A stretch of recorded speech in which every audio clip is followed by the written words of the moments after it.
एक second SP जी, जिस तरीके से देखिए 17-18 जून को माननीय मुख्यमंत्री नीतीश कुमार जी ने गोपालगंज में जो 70 घाट पुल है, जो 2012-13 से लगभग 8 साल में बनकर के तैयार हुआ था, उसका उद्घाटन किया था।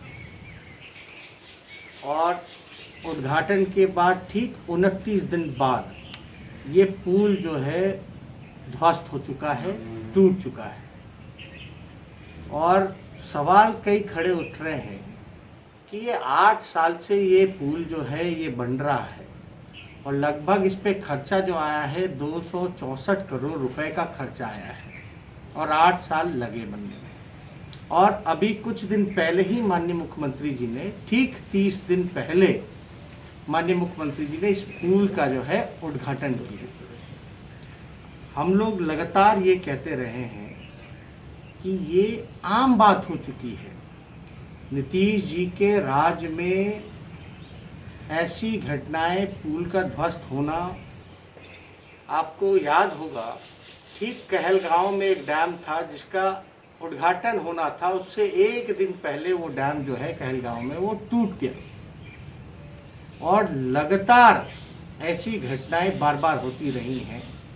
264 करोड़ रुपए का तो चूहा 264 करोड़ रुपए का तो चूहा जो है वो जो है बांध को तोड़ देता है। तो हम तो लगातार सवाल उठाते रहे हैं कि नीतीश कुमार जी का जो राज है पूरे तरीके से भ्रष्टाचार का बोलबाला हो चुका है। 8 साल से ये पुल बन रहा है और मात्र 29 दिनों का ही ये पुल जो है रह जाता है, बाकी टूट जाता है। और इसमें पुल ही नहीं टूटा बल्कि जल संसाधन विभाग का जो बांध है वो भी साथ में जो है ध्वस्त हुआ है। तो इसमें नुकसान जो है बिहार की जनता को हो रहा है। ये पैसे की रिकवरी कैसे होगी? कितने घोटाले हुए नीतीश कुमार जी के राज में। हमने जब 55 घोटाला बोला है, 15 साल में 55 घोटाले हुए हैं, तो वो घोटाले का हमने जिक्र किया है जो कि सरकार ने बाकायदा उन घोटालों को माना है कि घोटाले हुए हैं। चाहे शौचालय घोटाला हो, सृजन घोटाला हो, 7 निश्चय घोटाला हो, धान घोटाला हो, बियाडा घोटाला हो, बड़े बड़े ऐसे जितने घोटाले लगभग 15 साल में नीतीश कुमार जी ने 55 घोटाले किए। और अगर आरसीपी टैक्स देकर के ट्रांसफर पोस्टिंग होगा तो इस तरह की घटनाएं होती रहेंगी। इस पुल में जो सुनने को आ रहा है, हालांकि ये जांच का विषय है कि ये टूटा क्यों, लेकिन इसमें ये कहा जा रहा है जो प्रोटेक्शन, जो पिचिंग काम जो होना चाहिए था वो इसमें नहीं किया गया। क्या मुख्यमंत्री अपनी वाहवाही लेने के लिए समय से पहले जबरदस्ती जो है इस पुल का उद्घाटन करा पाए, बल्कि ये पुल तैयार नहीं हो पाया। अब 8-8 साल लग रहे हैं पुल को तैयार करने में, उसमें भी ठीक से पुल तैयार नहीं हो रहा। अब ठीक चुनाव से पहले माननीय मुख्यमंत्री जी को केवल उद्घाटन करना है, इसलिए ये पुल को जो है तैयार किया गया। वो तो भगवान का शुक्र है कि इसमें कोई बड़ी घटना नहीं हुई, आवागमन जो है वो चालू हो गई थी क्योंकि पुल का उद्घाटन हो गया था। इस हादसे में अगर गाड़ी वगैरह जो है गिर जाती, जान माल का नुकसान होता, तो इसका दोषी कौन है? और ये कॉन्ट्रैक्टर को तो सबसे पहले जो वशिष्ठा जो कंपनी है, इसको हम लोग मांग करते हैं कि बिहार सरकार जो है अविलंब तुरंत जो है ब्लैक लिस्ट किया जाए और साथ ही साथ जो 264 करोड़ रुपया जो भ्रष्टाचार में भेंट में चढ़ गया नीतीश जी के नाम पे, उसकी रिकवरी इस कंपनी से की जाए। अब ये तो 8 साल लग गया पुल बनने में, अब जो टूटा ठीक 29 दिन में ही, तो अब कब तक ये तैयार हो पाएगा इसकी कोई गारंटी नहीं है।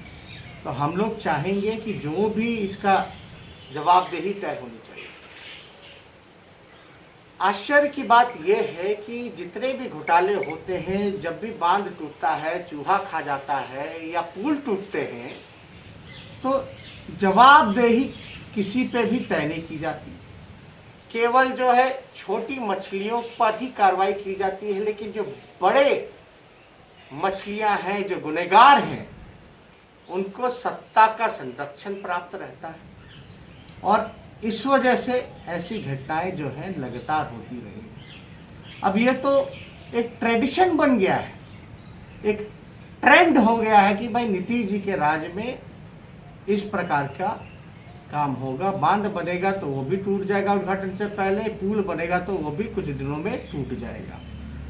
कई बार हम लोगों ने लगातार आवाज उठा है कि इस पे तो जो लोग हैं दोषी, उस पर कार्रवाई करनी चाहिए। अब ये जांच का विषय है, लेकिन जांच होता भी है तो लटका रहता है। ऐसे कितने मामले हैं, जांच जो है इस पे कोई कार्रवाई नहीं की जाती और उसको लटका दिया जाता है। इससे होता क्या है कि जो लोग भ्रष्टाचारी हैं उनका मनोबल जो है वो ऊंचा होता है। और लगातार जो है बिहार में भ्रष्टाचार ही भ्रष्टाचार हो रहा है। हम लोग तो विपक्ष के नाते लगातार सवाल पूछते हैं, लेकिन क्या मुख्यमंत्री को, भले ही क्वारंटाइन है, मेरा सवाल है मुख्यमंत्री जी से कि 55 घोटाले हुए 15 साल में, बांध टूट गया, आपने उद्घाटन किया, आप कहते हैं विकास की गंगा बहा दी, ऐसा लग रहा है पूरे बिहार में विनाश का गंगा बह रहा है।